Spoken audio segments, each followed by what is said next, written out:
Well, today I'm joined by Johanna Platt, CFO of Equity Trustees. Johanna, thanks so much for joining us. Pleasure to be here, Liam. Johanna, you originally studied chemical engineering. What drew you to that path early on? Yes, at school I was a bit of an all-rounder, but particularly enjoyed science and maths, and so it felt like a natural progression. At that time, this is mid-80s, chemical engineering was probably the most preferred by women. In terms of about a third of the students were women, so there were role models that you could meet when you went to open days, etc. So I think that made it relatable. And so that's what guided me into studying. You start off with science and then you head towards engineering over time. And was there a moment that you can recall in your career which sort of set you on that path towards more finance roles?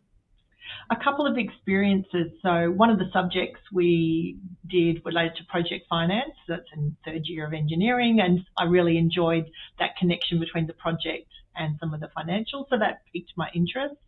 And then I was fortunate in intern type or vacation role where I was looking at a study of like a mass balance effectively for a fuel distribution company. They didn't really understand how much they were buying or selling by geography. And so I really enjoyed that analytical side. And so those two moments gave me confidence to think, oh, you can use engineering in many different ways, not just in a technical or production capacity.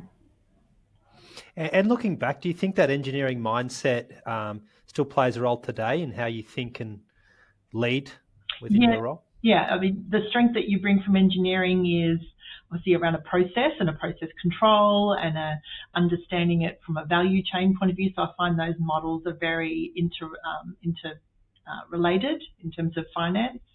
And then I found over time that you draw on the strength of the accounting mindset. So there are two different ways of looking at a situation, and I find the combination of those two quite powerful. Okay, and looking ahead, so that move into finance, talk us through those early days, your first journey and forays into your finance career. Yeah, I'd started work at a chemical plant and had been doing that for about a year. And whilst I enjoyed some of the analytical projects I was given, I just felt I was looking for more pace and challenge in my career. And just through personal network, someone explained that a retailer called Laura Ashley, who I know from the 80s and 90s, was looking for a retail analyst, and they said they don't want an accountant. And so just knowing that about the mindset of the recruiter gave me the confidence to apply. And I really am grateful to that CEO that they knew that they wanted someone who could work with the business to do analysis to support decision making and profit. So that really set me on my path as really an FP&A analyst. Had a couple of roles that developed that skill over time, and then had a great leader when I was working at FedEx, which is in logistics, and said you really need to get some formal qualifications behind you now. So I studied an MBA and then down the track CPA. So I'm also very grateful for those leaders that gave me support and encouragement along the way. You have held senior roles across FMCG, logistics, superannuation and investments. Has that broadness in scope helped shape your view on what good finance leadership looks like? Yes, you learn something from each industry about what's important and what drives value. And so in logistics, it can be around, cost control, network. How do you look at fixed versus variable costs? In FMCG, it can be around pricing, distribution, brands, marketing, return on investment of those sort of promotional spends. And then in financial services, it can be around the product mix. It's more of a fixed cost structure, and you can see increasingly businesses in financial services looking at it as a process, as well as distribution risk and how you take returns. So I found all those concepts transferable across industries, and what's most important to each industry is different, and so you can use that to guide the way that you lead and what's important to the business.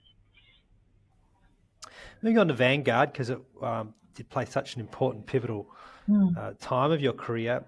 You led a large team and were part of launching their superannuation business. What were some of the leadership challenges in scaling something from scratch in such an established large-scale operation? Yes, it was a terrific opportunity, and as people may know, Vanguard's part of a global enterprise, so leading in the local market and then being effective at working with colleagues in the US or in Europe was a key part of the role to make sure that you could effectively work with a global operating model. It was pretty much handing around work around the globe following time zones, so quite a unique model there. Obviously, superannuation is a very Australian product and has a lot of local regulatory constraints or requirements, and so working with global colleagues to assess when processes such as fund accounting or fund reporting can sit inside a global standardised process versus it needs to sit outside and have local oversight was a key part of the project, as well as making the selection of the key vendors, such as working with Grow, who were the platform provider and administrator. That was new technology and a very strategic decision by Vanguard to go with a new player who would bring something different to the market. So all of those, it's a 2 to 3 year journey as well. So just how you lead through the pandemic to deliver a long-term project and build a business pretty much from zero AUM to what is now several billion today. They've done a terrific job of taking that launch and expanding it and using, great digital products to do so. Yeah, and talk to us about COVID. What were some of the leadership lessons that you picked up through that tumultuous time? I'm sure everyone's got a COVID story. In the teams that I was leading at the time, we still received instructions by fax at the beginning of COVID, and so we were faced with a situation where operational teams were still required to work in the office as sort of operationally critical. And so that was interesting to be able to lead and motivate and help a team stay comfortable coming in when it was such an unusual and somewhat frightening environment. It also highlighted that when an organisation is very focused on one priority, how quickly you can move. So the leader in that area did a terrific job of automating that process within a month.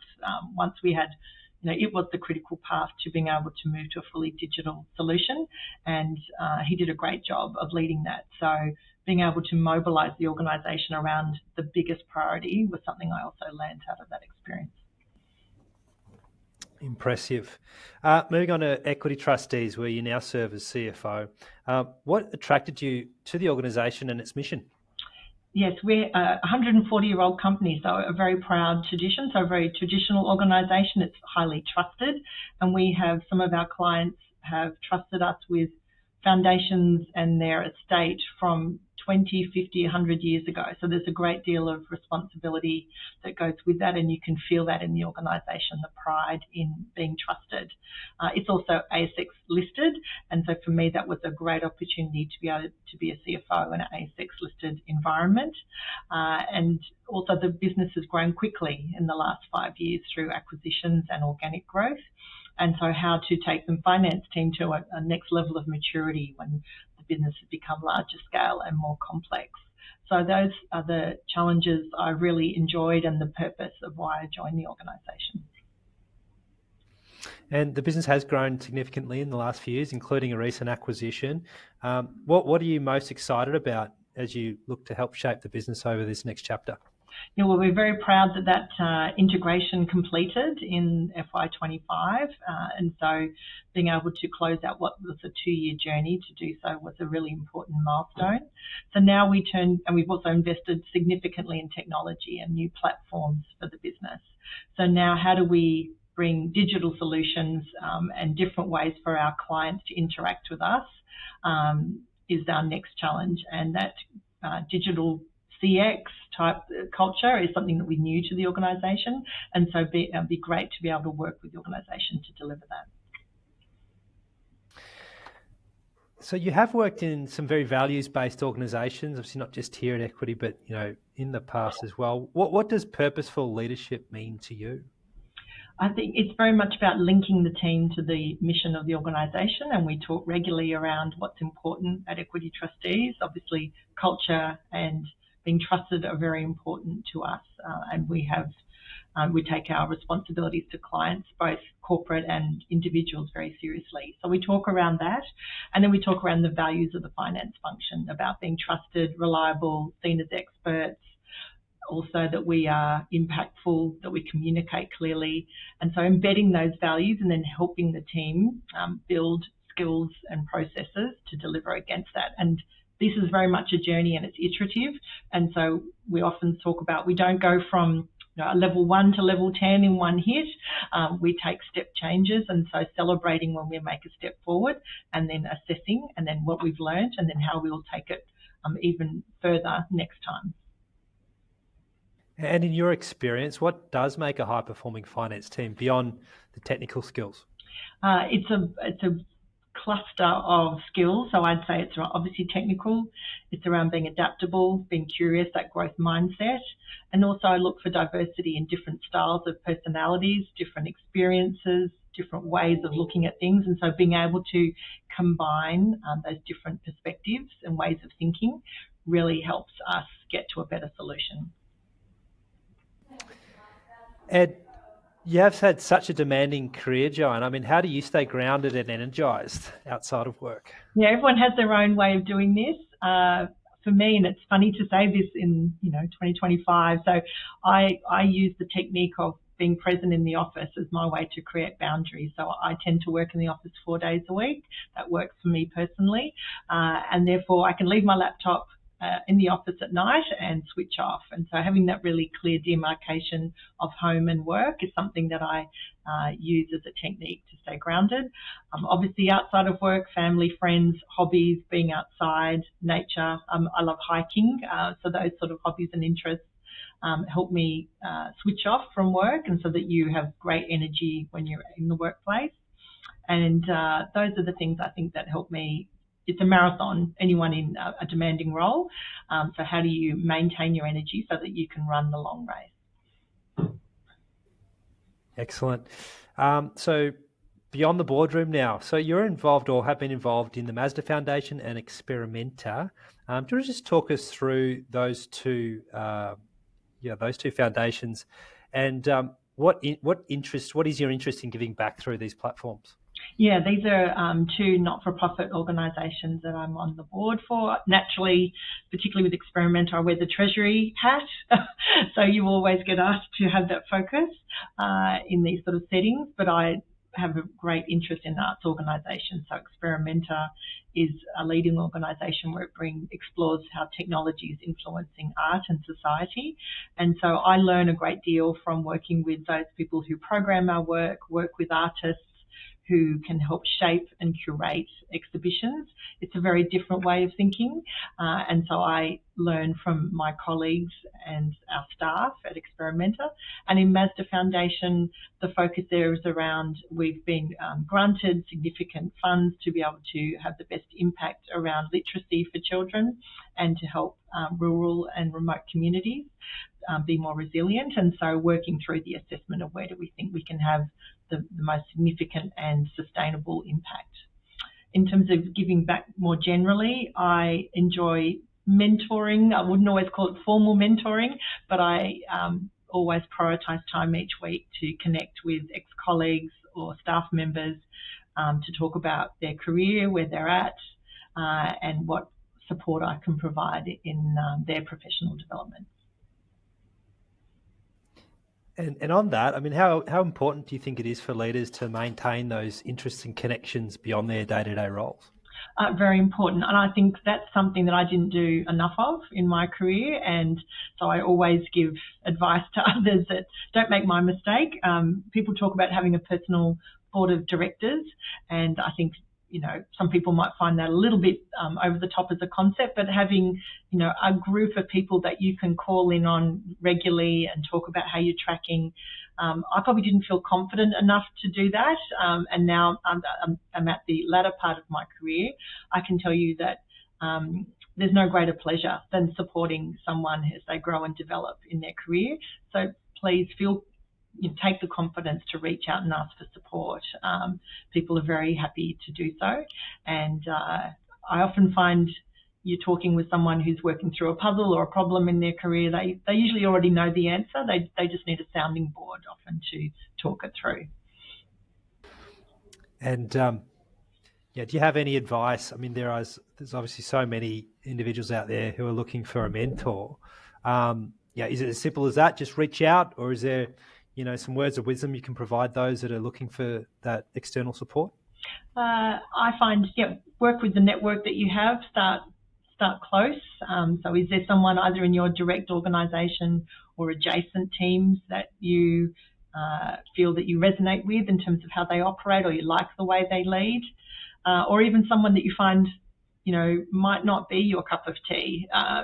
We all work with different styles of people, and so getting to know someone who you may not naturally align with can be really helpful as well, just to understand their perspective. And then it can be through asking others for support, or even through people such as yourselves in the industry who are meeting a lot of different people. I've had recruiters, asked to connect with others just to provide some support, because you can be sometimes looking to make a big change in your career. It can feel like a big decision at the time, and so getting the support of those who may have seen other examples or experience can really help you make that decision with confidence.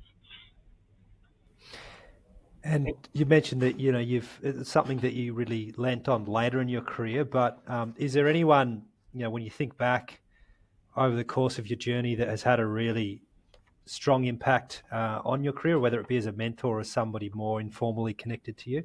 Yes, CFO when I worked at Iron Mountain, Rod Day, and he still mentors me today, and so he is a very wise person.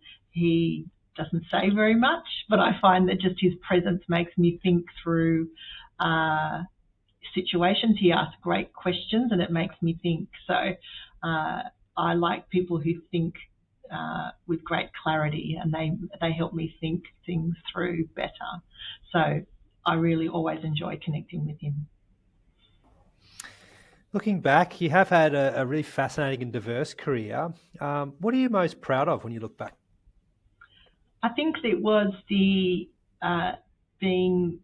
the risk to try different roles, and it can be intimidating to think, could I be a strong candidate for this role? And what would I know? I'm an engineer, I got my CPA accreditation in my early 40s. So, it was very late in my career that I achieved those milestones, which many other candidates or professionals would have done earlier in their career. And I still backed my judgment and wanted to have a go. And so I think it's okay to feel nervous or sometimes doubt yourself, but always to put yourself forward and take on new challenges. I'm always proud that I did that. And what's the next challenge or opportunity that excites you? Oh, good question. I think it's at my stage in my career, I'll be transitioning in the next few years into something different. And so what will that look like? What's the balance of other types of roles I can play in the community or in business? And so thinking through that is another transition. So I spend time when I'm hiking thinking about that. It's a good thinking zone. Touching on just kind of going back half a step, you are on a couple of boards. Any advice that you'd give to more senior candidates or anyone looking to find a board seat? Increasingly those appointments are made through specialist recruiters, and so being networked into those organisations. Obviously there's AICD, which is an important organisation to be connected through, and it may be sometimes getting one or two steps into certain board roles can lead to others, and so I think it's having a longer term strategy for those, rather than always seeking for the appointment you may want up front. It may take a few steps to get there, so sort of breaking it down. And what advice would you give someone taking or starting their career like yourself, who is maybe taking an unconventional path? I think it's very much about learning from others, and so I encourage people to be in the workplace. Is one thing I think of, just being present, particularly with, I know that working remotely has lots of advantages as well, but when you're in a learning situation or wanting to make a transition, I think being present with others just gives you such a lot of context, and you can observe and learn. So I think it's a very rich learning environment. I always think working on strategic projects or change projects are a great way to get to know an organisation, and influence change. And so I would always encourage people to put their hands up for those sort of initiatives. Even if it may mean juggling a little bit with your day job, you will get tremendous return in terms of learning and networks and exposure by doing those sort of activities. So a few rapid fire close questions to finish off. Do you have a word that describes your leadership style? Open. Do you have a book or a podcast that you can recommend us?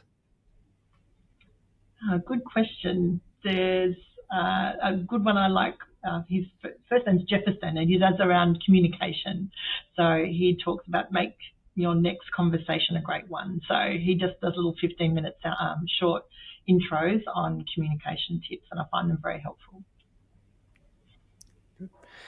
What's one habit that helps you stay sharp? Keeping my mind clear of distractions. So I try not to have music in the car. I probably live in a fairly quiet home, and so I can focus when I'm very intensely focused when I'm doing my role, and then I have removed distractions, not just the switch off, to conserve mental energy. Can you give us a career sliding doors moment? I think it was this first opportunity back at Laura Ashley, and it was just a conversation with a flatmate or something like that. So it was just, if that conversation hadn't happened, I wouldn't have thought it was possible to move out of engineering into something different. And lastly, one thing people might be surprised to learn about you. Golly. Not sure. I'm fairly predictable, I think. I'll have to take that one on notice. Like any good CFO. Fantastic, Johanna. Well, really appreciate your time talking us through your journey. Thanks for joining us on Pathways. Thanks, Liam. Thanks for your time this morning as well.